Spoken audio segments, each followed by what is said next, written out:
Hey, this is Shelby from Beyond the Color Project. On today's episode, I'm going to be introducing my dog Ghost, as well as discussing some of his coat maintenance and covering some of the color product that I use. Come on, up. Good boy. I've been so grateful to have Ghost because he's really opened up the door for creative grooming for me. And we've done so many really cool projects on him, and he's never had any skin issues. He really does love being here and being groomed. He begs me to come to work, and nothing's come from it other than fun and being able to educate the public more on what creative grooming is.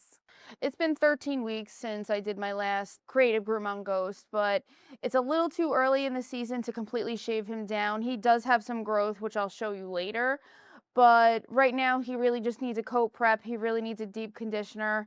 I personally like to prep poodles in particular with my clean face and clean feet before a bath. It really helps me eliminate any razor burn, but I just like doing it so that later on I can go back and clean them up after the bath. For creative grooming, it's suggested that dogs should not be colored until they're at least 6 months old. With Ghost, it really worked out great because when my aunt adopted him, he was already 2 years old and we were able to do color right away. And now that he's 4.5, in that time frame, we've gotten to do some really cool projects, but also I've gotten to work on my coloring skill, which I had started from zero. When I think about people who don't approve or don't like creative grooming, it really falls into two categories for me. The first one being that someone who thinks it's cruel to animals. And I really think about the fact that part of creative grooming is that we have to consider a few things on the dog, which is, are they eligible for creative grooming based on their skin, based on if they have any allergies, and really also based on if they enjoy grooming? If you knock all of those things out, with Ghost being a perfect example of that, he fits the bill. He has perfect skin, he's not bothered by the color, and he enjoys grooming. Since I'm not coloring him now, really what I want to do is maintain his coat.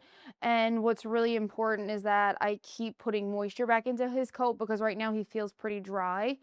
One thing that people don't take into consideration outside of the grooming industry, who don't like creative grooming or against creative grooming, don't consider the products that we use on the dog that's not color. One thing that's typically confuses me that people talk about who are against creative grooming is how it's said that the products that we're using for creative grooming, specifically the color products, are toxic to dogs. But no one takes into consideration the products that we're using in the salon for regular routine grooming, such as your shampoos, your conditioners, or your sprays that you're putting on their coat. I have clients all the time that obviously bring their dogs in for grooming, and there's no questions asked as to what product I'm using on their dog for just daily grooming or routine grooming, what shampoos I'm using, what sprays I'm using. And that's why for me as a business owner, it's so important to record what I'm using on their dog so that if they have a reaction. But as it pertains to creative grooming, we haven't discussed what is being used in those daily products. But when you're talking about creative grooming and you see color on a dog, the immediate reaction is, that's horrible for the dog. The companies that make these dyes for the dogs or animals specifically put so much money and research into creating these products, and they have chemists on hand that create these products in knowing they're going to be used on pets. Now, when I think about that comparatively to someone in their day-to-day life, I've heard of some of my clients at home using human products on their dog that I'm immediately horrified by knowing what they used on their dog, but it was also in a pinch and their dog rolled around in poop or something. But I know that comparatively, the color product that I use on dogs regularly to do creative grooming is 10 times better than some of the products that are just routine daily used in a salon. Today I'm going to be using a few different products that I have either been suggested by other groomers or that I have found myself that I really love. The first one is a shampoo that another groomer suggested to me that helps grow a coat back out, and it really stimulates their hair follicle to grow. And that's one thing I definitely want to do with him because not only does he need a haircut, but it's a little too cold, but also since I'm using him for creative grooming, I want that coat to grow right now so that I can put something else on him. After that, I'm going to be using a clarifier just to clean up the coat, and then I'm going to be using a heavy coat mask to really put that moisture back in his coat. This is the second product I'm going to use on him to try and grow his coat back out. This is a hair stimulant, so it encourages the coat to grow more, really thick, really beautifully. And because I'm not going to be cutting his hair or coloring him for a little while, I really just want that coat to grow out so I have the coat ready when I do want to color him again. This is the third product I'm going to use on Ghost. It is a coat mask, which I'm hoping puts back moisture in and holds in the moisture. It was actually sent to me as a sample from a company, and I'm going to give it a try to see if I like it. But once again, I really want to put moisture back into his coat since I'm not going to be giving him a haircut for a little while.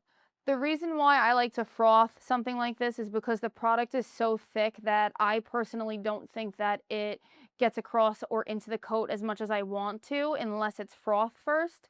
So that would personally be only my suggestion would be froth a very thick product such as your coat mask or coat conditioner first before using it on a dog. There's so many great companies in the grooming industry that have done such an amazing job of creating products and wanting to continue groomers' education on their products.